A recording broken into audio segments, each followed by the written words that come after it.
So I was talking to one of my clients the other day, and she's been with me for a while. We've achieved some great things, but she told me the other day that she bumped into her old PT in the gym. Awkward. And so it got me thinking. I mean, she said it was very amicable, but she's changed a lot since she's been with me. And I just thought... It's that, like, I'm sorry, I'm going to say, because it sounds like she's describing seeing an ex-boyfriend or something like that. That's what it felt like. It felt like, oh, you met your ex-PT. How was the breakup? And it got me thinking about gym breakups and how the gym environment can be an awkward place. Why did she break up with her PT? I think they've stayed the course. Yeah. And I think she'd gotten what she needed from him. Yeah. From them. And she wanted to change. And so... he wasn't able to change with her. He wasn't able to grow with her. Whereas we've evolved together. It's not us, it was him. It does sound like a breakup. See, it's the weird thing. It's like bumping into your old barber. You know, you change. I'd have no idea what that feels like. Oh. It's a kind of a... So a bit of a sore point. Yeah. It's still too soon.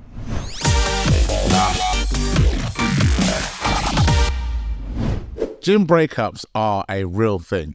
There are so many different types of breakup. Like you talk about when you're with your client and they bump into that old PT. And especially when, what would have been hard for that PT? Because if I'm a PT and I see an old client, yeah, I want them to be fat now. I knew you were going to say that, but yeah. Yeah, I can't imagine as a PT seeing anything worse than knowing that your old client is with someone else and they now look and seem better. If they've got no PT, you go, I did that. Yeah, I changed their mindset. I changed your life. Yeah, I see it. If they've got a new PT and they look better, you're like, I failed. And it's the proof is there. I never thought that. So that must be hard for them as well. Oh, yeah. So, it's like seeing an ex-girlfriend who's now incredibly hot, has turned her life around, and you realise, wow, I was the problem. Yeah, it wasn't you. It was wasn't me. You. Yeah, it was me. It's one of those weird scenarios, and it's not just like between PTs and their clients. It could be with anyone. I've trained with people in gyms before. I had a few sessions. I don't have a training partner, okay, because my times are erratic. But I've had people I've trained with in the past where I see them in the gym now, and I might be setting it with someone else. You're polygymorous. Is that a new thing? I'm polygymorous. You're polygymorous. So what? That's it. I'm up for anything, basically. You know what I mean? You just like training. It's not about training with one person. No. It's just about training. It's about the vibe. Damn it. I don't want to be boxed. Polygymorous. New word. All right, put it in there. If I don't see a caption with a noun and a breakdown. But in all seriousness, though, yeah, I've been in the gym and trained with other people, and I've seen people I've trained with in the past. I've gone high, and I felt a little pang of guilt. Yeah. I don't know where it's come from. It's just, I mean, there's people that you've trained with in the past. There's so many different types of this. It's where you've got people that you haven't trained with for ages for no reason, and then you just see them, but you'll see them while you're training with someone else, and that conversation, you're like, oh yeah, so how's it going? Hey, how have you been? So wow.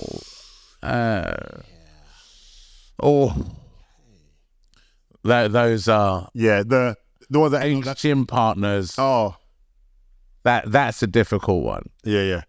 Have you ever been in the gym and seen one of your exes in the gym? No. Neither have I. I mean, that sounded like a lie, didn't it? Hey, I remember years ago, because in the fitness industry, it's slightly different. It's a jungle, and one of my exes in the industry as well, and she was training. I remember being in the gym one day, and she came in. She was just training herself, and it was a very amicable breakup, so it was fine. So she dumped you? No. It's just very amicable. Look at your face change. It was very amicable. She dumped you. No, she didn't. I left her. I was ready to move on. But no, and she was in the gym doing her thing. But it's one of those ones where I'm pretty sure my workout in that session was probably one of the best workouts I've done that year. because I was like, you're gonna see what you lost out. There you go. It's like, yeah, I didn't need Red Bull. I got my own wings, and it's a weird thing. So it's not just relationship, but there must be scenarios where people overstep the mark and start having relationships in a gym or go on dates with people in the gym. That must make the gym environment so awkward. Oh, I know people that have met in the gym, started dating, it hasn't worked out, and then you see only one of them now trains at the gym. And you go, then they had to find a new gym. Sure. Yeah. Because I get why it's easy, especially if you go to a gym all the time. So if you're, especially if you have like a local gym and you're real serious about your training and you're someone that trains 5-6 times a week, meeting someone else that also trains 5-6 times a week is going to be an attractive quality. Yeah. Because one of the hard things in a relationship is giving up your gym time to be with that person. And if they're not someone who is serious about going to the gym or even trains at all, they won't understand that you don't want to see them because you're in the gym. Absolutely. So meeting someone who has that shared passion makes sense. Oh, yeah. But it's you a don't common think about it past that. No. You don't think about it past that. And you haven't got, wow, if this doesn't work out, one of us is leaving. Yeah. And I'm like, I like my gym and I don't really care about awkward situations. So you win. Yeah. See, that must happen all the time because I've seen so many relationships and people who've been out on dates and gyms, and I always wonder to myself, how awkward is it afterwards? What if it's a really crappy first date? I mean, you'd have to leave. What if you're halfway through the first meal on your first date with someone you've liked at the gym and had that gym crush moment, and you've got to that point, and halfway through the starter, you laugh and fart at the same time. You can't. How do you bring that back? No, you can't. You're going to be there now. And it's just an awkward one. That gym breakup, I don't know. What would be more awkward as a gym breakup? Seeing someone you used to train with or seeing someone you used to date? Someone you used to date. It's got to be the worst, surely.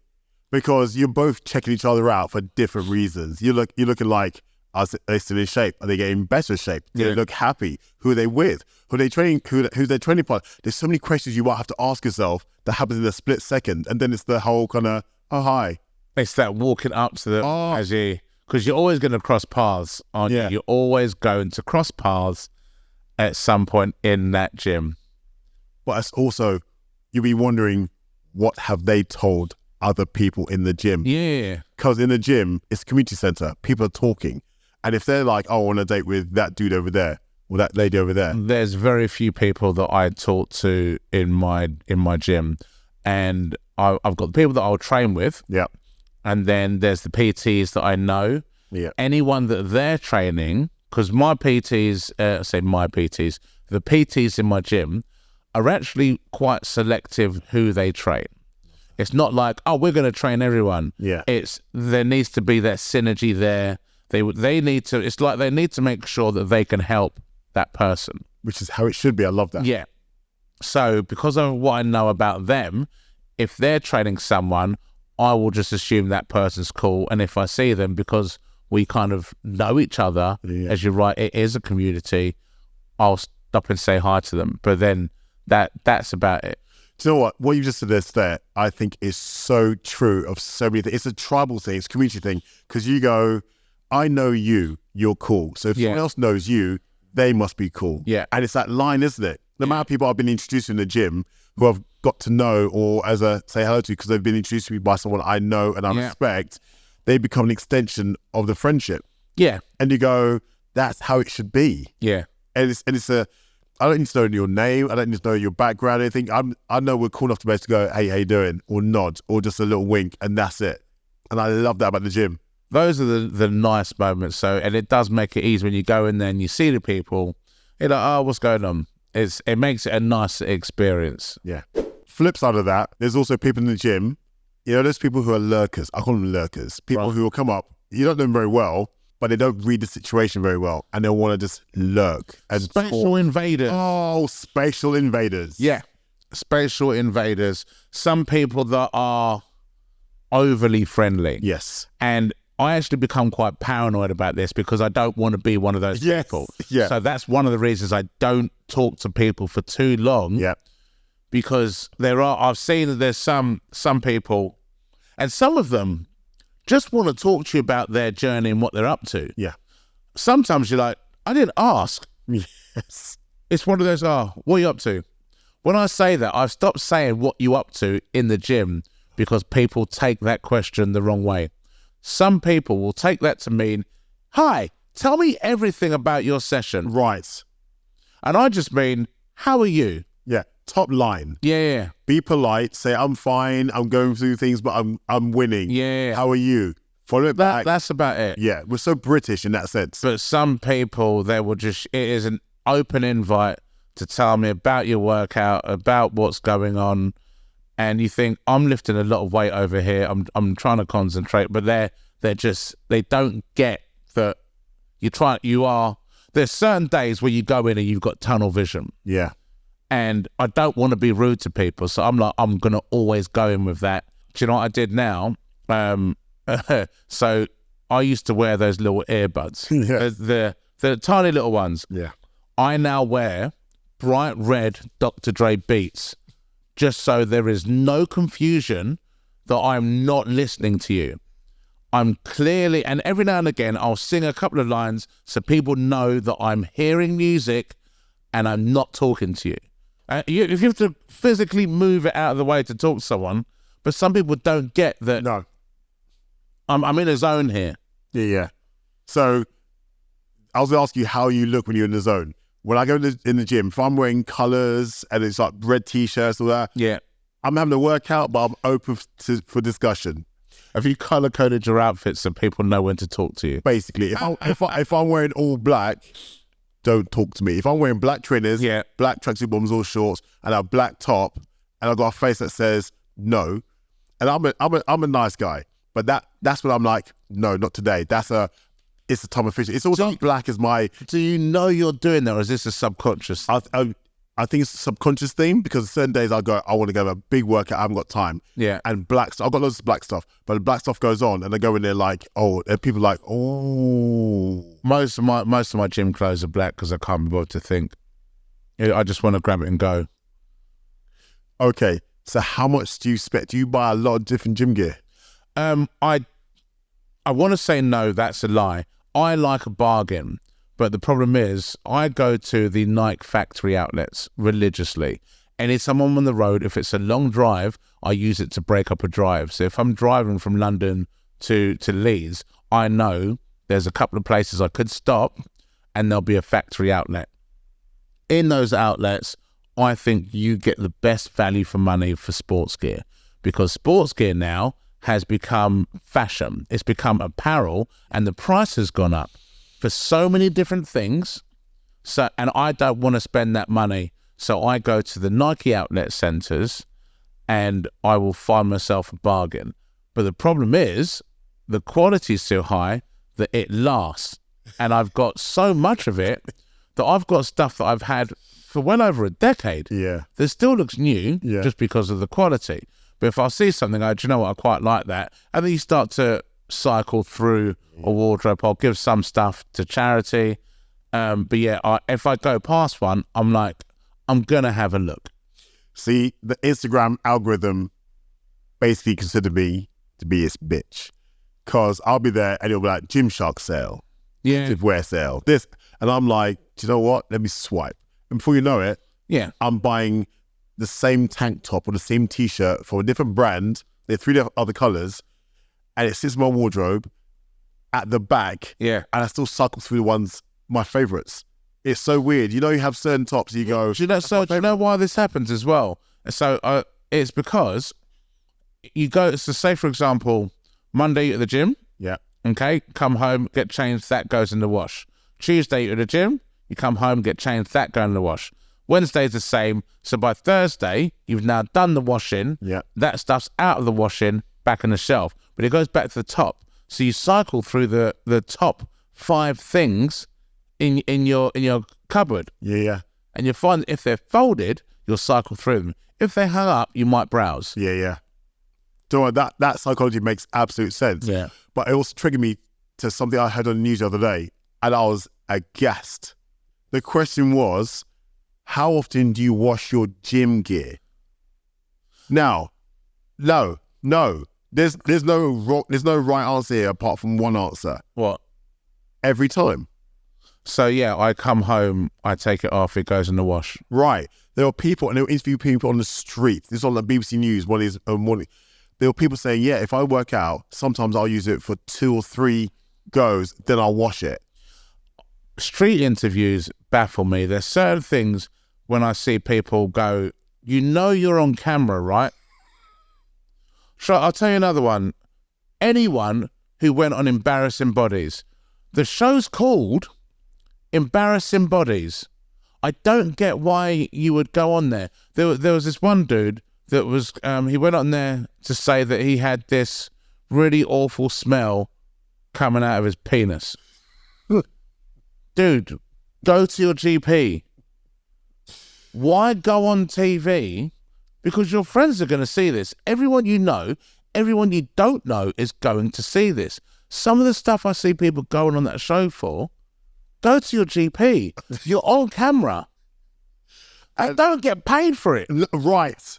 Again, we've gone through this previously about what you would do for money. If I'm being paid, I'll make it up. I'll tell you some embarrassing stuff that isn't really happening. Oh yeah, but we'll make it up. I did a show on Comedy Central called Unforgivable, and on that one it was kind of unforgivable / embarrassing stories. They paid me a lot of money to do that show, so I told them everything, and it was hilarious. But it was stuff that you can come back from. Okay, yeah, some things you can't come back from. Don't go on TV and openly say, yeah, I don't wash my clothes. I like to let the sweat fester. Right. So, again, the street interview thing, the amount of people that were saying 2 workouts. One guy who looked like a deranged farmer said he doesn't work out in the gym, but the clothes he wears, he said he tends to wear them for 4 or 5 days before he washes them. I'm like... You need more clothes. Needing more clothes. And again, I'd get so paranoid about that because I've been around other people in the gym that stink. Yeah. And I'm like, do they not know? And then my paranoia goes, do you not know? So now because of that, I definitely change it each time. Oh. How often do you change your pants? Sometimes twice a day. Yeah, me too. I move a lot. I train people. I'm changing my pants. There's no, as my mum would say, dirty breathe. I'm not having dirty breathe. So again, I don't like to think about stuff that to me doesn't matter. So underwear doesn't matter. So all of my pants are the same. I buy from the same place, my socks as well. And every now and again, I'll just recycle them. I'll go there and I'll just buy 10 new pairs. Because I don't care. Yeah. Under my trousers, it does not matter.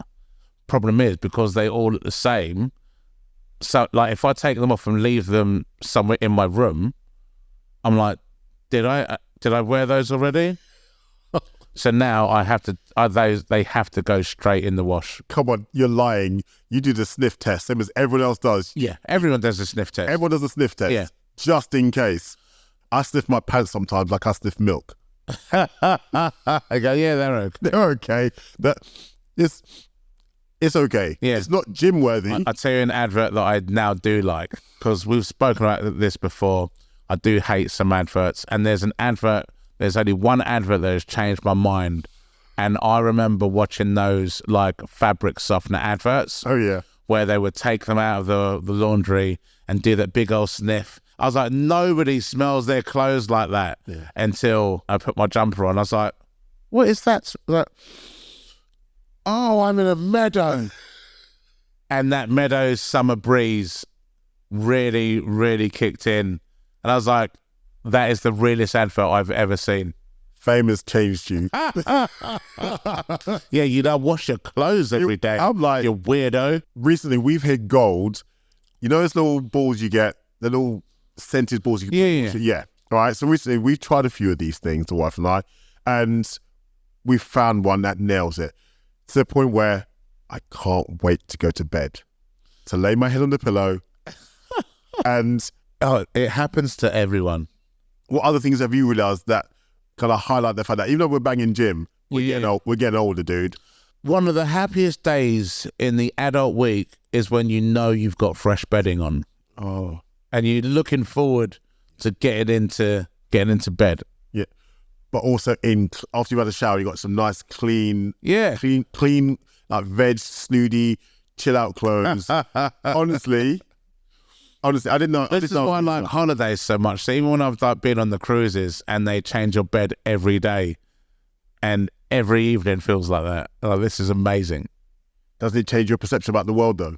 Yeah, annoyingly, it's because going on holidays and things like that, especially so, going on an all-inclusive holiday, here's the worst thing about an all-inclusive holiday. It feels like you get a glimpse of what it's like to be rich. Yeah. Where you just get up and do what you want and everything's already done for you. Yeah. I don't have to think about what to eat. I don't have to think about where to go. It's all there for me and I'll go and do what I want. And then every day it starts again. And you don't know. All you have to do is say thank you to people. And then you come back and you're like, oh, I've got to make myself that sandwich. Oh. All inclusive changes everything. Yeah. We only go all inclusive now because we got a young one and she can get funny about what she wants to eat at certain times. And the amount of times and the amount of money we spent over the years going to nice restaurants and she just asks for like chips. Yeah. And you're like, okay, all inclusive, she's having a well of a time. Yeah. We're sitting there just eating all day, every day. The problem is though, and here's my balance to this. When we do all inclusive, it also has to have a gym. You need it because free food costs something. Yes. The shows that I do regularly are shows on cruise ships. And it has to have a gym. And I say to people when they're in the gym, here's where you pay for that free food. Right. Because you start with good intentions. It is so easy to start with that good intention. You go, do you know what? It's a stone-based pizza. That's relatively healthy. Eat 3 of them. Shut up, brain. There you go. And then, yeah, you can have a burger with that pizza. Why the hell not? You're on holiday. Do you know what I struggle with the gym life? Rest days. I'm not good at rest days because if I have too many days out, that break becomes a hiatus. So, for example, I find it easier to eat well if I've trained in the morning. Yes. Because I've started my day off positively. Yes. When I'm training, the diet becomes more second nature. When I haven't been to the gym, that day now, I'm like a crackhead. Then I need cake today. I need it. Oh, give me, yeah. I turn into a real crack fiend. Where I'm like, I need the sugar. My guilty pleasure, and I say guilty. I feel no way about it. I love baked goods. See, my dream for us is to get to a point where Greg's say, we'll sponsor you. Oh God, no, I couldn't, because I'll eat it. I will. Yeah, no, yeah. And I don't. I found it weird when McDonald's sponsored the Olympics. I thought that was hilarious. I was like, from the PR point of view, they sat in a room and said, do you know what? We want elite athletes. Yeah. We want people who are at the precipice of human development. There's speed, strength, and condition. What should we do? Do you know where we spoke about what you would do for money? I imagine this is the same conversation they had around the board. Was it the 2012 Olympics? Yeah. Where they were like, right, we need to get a sponsor because someone's got to pay for this. We want to promote health. We want to promote fitness. We want to promote lifestyle. We need someone that encompasses that. And then one of them came in and said, McDonald's said they'll give us 50 million. We'll take it. We'll take it. That made no sense to me. McDonald's, that was just a sense of irony that McDonald's is sponsoring the Olympics. Nothing more to say to that. See you next time. But yeah, the diet for me, that's the big one. It is trying to not have those baked goods. See, whereas I've got no problem with having the baked goods because I've got a sweet tooth. I just have to limit myself. So whereas in the past I would have had like quite a few. Yeah. I've learned to live in the grey area and only have a couple or maybe one? See, I can't do that. I'll give you an example because it's about context. Yeah. I'll always say, I'll only have one. And people go, biscuit? And I go, no, packet. It's still one. How many did you have? One. Don't ask me any more questions. That's to leave it there. Yeah. Yeah. I knew I had a problem when I went into local bakers during COVID, as you was like, the usual. Dude, Right. this has happened to me, and there's certain times in my life where you realise how far you've let stuff go. Right. I walked into a McDonald's. Do you know how many customers, on average, a person that works at McDonald's serves throughout the day? It's thousands. Yeah. Yet this person, when I walked in, went, oh, same again. Oh, Lord. That person remembered my McDonald's order. Do you know how much you have to order for that person to remember you in McDonald's, the busiest place in the world? And they said to me, do you want your usual? I mean, I said yes. But after that, I was like, I'm going to the gym tomorrow or the day after. I'm disgusted. I thought, oh, yeah. I don't want to have a usual in a fast food place. No. Unfortunately, I have a usual in my local cafe. Yeah. I have the usual clearly now in my baked good, the bakery. Strangely enough, I don't have a usual in anywhere really healthy. Holland Barrett. Holland Barrett are like, oh my God, you need some more potassium in the households. Your magnesium looks low. Vitamin C. No, it's a shame. But it's always about balance. Places. It's the crap places, unfortunately. But I think you're right. I think balance is key. Balance is key for everything. Yeah. People think life is black and white. Life is not black and white. There's a whole lot of grey between those 2 points. And I like to live in the grey so I can eat the things I want. Yeah. I train. I'm trying to keep myself moving. And that's it. I can moderate better now. Now I'm feeling a part where I'm not always angry because I'm not trying to restrict myself. And I don't think you should restrict yourself. I think you should find something that works for you. Absolutely. And that's dependent on your goal. So you and I, you got to be in shape for a tour or to be seen. Yeah. I've got to be in shape for if I'm teaching at events or doing any kind of like online coaching. So I've got to stay within a certain range. If I look at myself in the mirror and go, no, I'll make adaptations. Yeah. So, and I want people out there to understand, if you're not happy with what you see, then make adaptations, but don't just do it for the sake of it. Yeah. Do it with a goal in mind. And how you feel, I've learned, is really important. It's key to everything. Yeah. Because there's so much body dysmorphia. So it's very much you have to go with how do you actually feel today? And I stopped thinking of it as, or have to hit this many calorie goals a day. And it was, I just need to be active. Yeah. I just need to move. So sometimes I go to the gym with no real plan in mind, just to move. And I'll go for a walk. I'll do probably more. I won't go silly heavy. I just go there just to really be active and just so I've done something for the day. And that feeds your soul and clears your head, and everything else follows. Because I think too many people put too much onus on, feel they need to break records, hit PBs, and be perfect. Yeah. You don't need to be Life perfect. isn't perfect, and I think people should revel in that. I like the imperfections now. Yeah. It's like when I see people taking pictures, they're like, no, this one isn't great, take another one. This one isn't great, take another one. I'm like, sometimes the perfect picture isn't perfect. Yeah. And that's what, like we're going back now. Remember back in the day where you would have the disposable cameras that you had to wait 2 weeks, and some of them, the amount of pictures we've got where someone's pulling a weird face or it's blurry, but it is a perfect memory of what that night was. Yeah. Like there's tech now on cameras that will make the picture perfect, take things out of it. And I'm like, you shouldn't have that memory the way that memory was. Yeah. Don't adapt that memory, because now you're playing with what is reality. Yeah, and that's the thing. Reality is so skewed, people can't accept reality. It's like filters on social media. Yeah. Those I'm like, you're showing everyone a version of yourself that you really want, but that will start to play with your mind. Yeah. I think a lot of this, and I think this is a thing we will start discussing more, is learning to be comfortable within yourself. Yeah. Now, I'm going to go and get some biscuits. Yeah, I'm gonna go and get Uber Eats delivery of some buns here before we leave.